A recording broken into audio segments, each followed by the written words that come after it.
Yo mga kamatik, magandang araw mga kamatik. Magdamag ako kayas ng kawayan mga kamatik para makagawa tayo ng marami. Ito mga kamatik, nagkayas ako para sa maliit mga kamatik. Ito yung panggitna mga kamatik na dibuntot. Tapos ito mga kamatik para sa pakpak. Medyo sariwa pa siya mga kamatik kasi pinatutuyo ko pa to. Kaya mabilis lang siyang kayasan mga kamatik. Ngayon natapos ako sa pagkakayas mga kamatik, mga 7 na ng umaga. Ito lang nakayasan natin.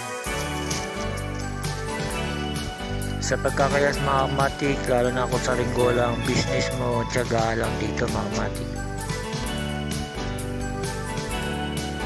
Ngayon mga kamatik, dahil sa nakatapos na magkayas, assemble naman ako mga kamatik. Ito pala na-assemble ko, konti pa lang.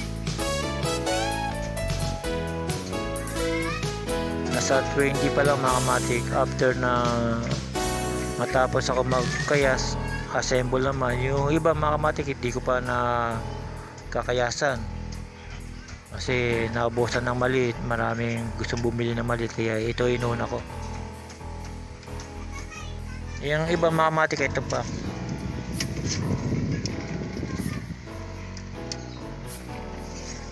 Kung makikita nyo mga kamatik, sariwa pa yung ating kawayan.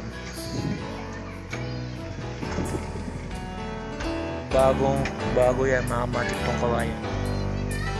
Kaya kumukuha ko ng kawayan mga kamatik, yung manilaw-nilaw na.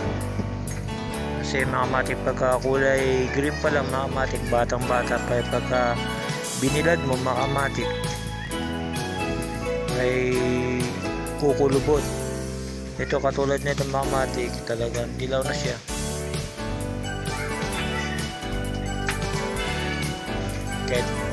Kahit ibilad ito mga kamatik, hindi na siya kukulubad kasi magulang na yung kanyang kawayan mga kamatik. Kaya yung pinipiraso ko mga kamatik, ito na siya yung kinalabasan niya mga kamatik.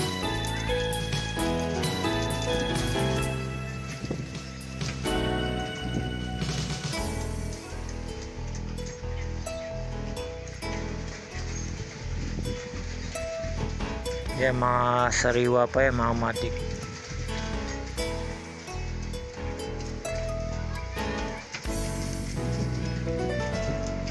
Dahil sa sariwa pa mga kamatik, hindi tayo nahirapan magkayas, kaya lang magdamag naman mga kamatik sa late.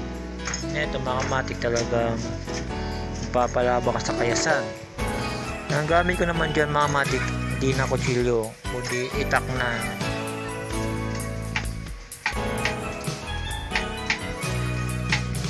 Kaya ang panggamit ko sa pagkakayas mga kamatik, para mapabilis yung kayas natin mga kamatik. Kaya ngayon mga kamatik, ito na lang ang hindi ko pa na test mga kamatik, para makagawa naman ako ng dibaso at fighter mga kamatik. Kasi ito mga kamatik, pang fighter to saka dibaso mga kamatik.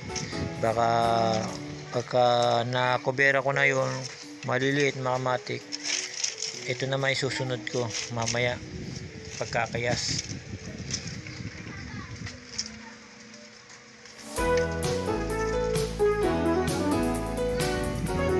Sa ano na siya mga kamatik, ito yung magandang klaseng kawayan na matinik mga kamatik.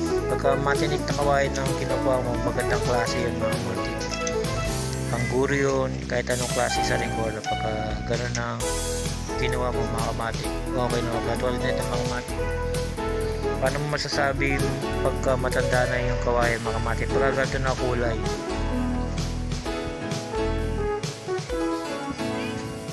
yan. Pagka ganyan na yung kulay, manilaw-nilaw na siya mga kamatik, matanda na yun. Matanda na yung mga kamatik.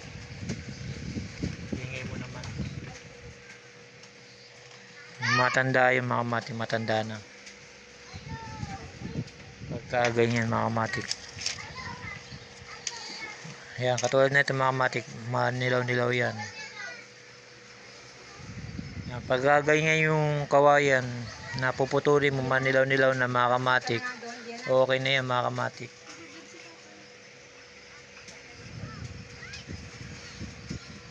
Yung mga kamatik, sinare ko lang mga kamatik pagkakaya sa pagkuha ng mga kawayan. Kung kukuha kayong kawayan, kailangan manilaw-nilaw na. Yun doon mababase na matanda na. Pero pagka kulay green pa lang mga kamatik, tayo pinutol yun na mga kamatik. Pagka natuyo yun, ano siya, kukulubot-kulubot. Pagka manilaw-nilaw mga kamatik, ganito siya. Pwede na siyang putulin mga kamatik.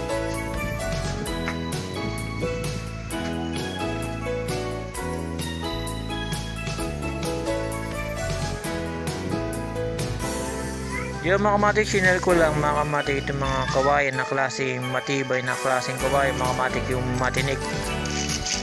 Kaya ngayon mga kamatik, magbubuo lang ako mga kamatik ng aking paninda mga kamatik, yung bibuntot. Sinisimulan ko na siya mga kamatik para meron tayong paninda mga kamatik. Tandaan mga kamatik, pagka kukuha kayong kawayan, kailangan magandang klase mga kamatik, yung manilaw-nilaw na, para hindi sayang yung pagputol nyo. Kasi pagka pumutol kayo ng bata pa mga kamatik, ay magiging ano yung mangungulubot yun pagka green pa mga kamatik. Kailangan ganito kulay mga kamatik, manilaw-nilaw na mga kamatik. Yung mga kamatik, sinare ko lang yung matibay na klaseng kawayan, yung matinik mga kamatik. Hanggang dito na lang mga kamatik, ako yung mag-assemble pa para may paninda tayo mga kamatik. Salamat mga kamatik.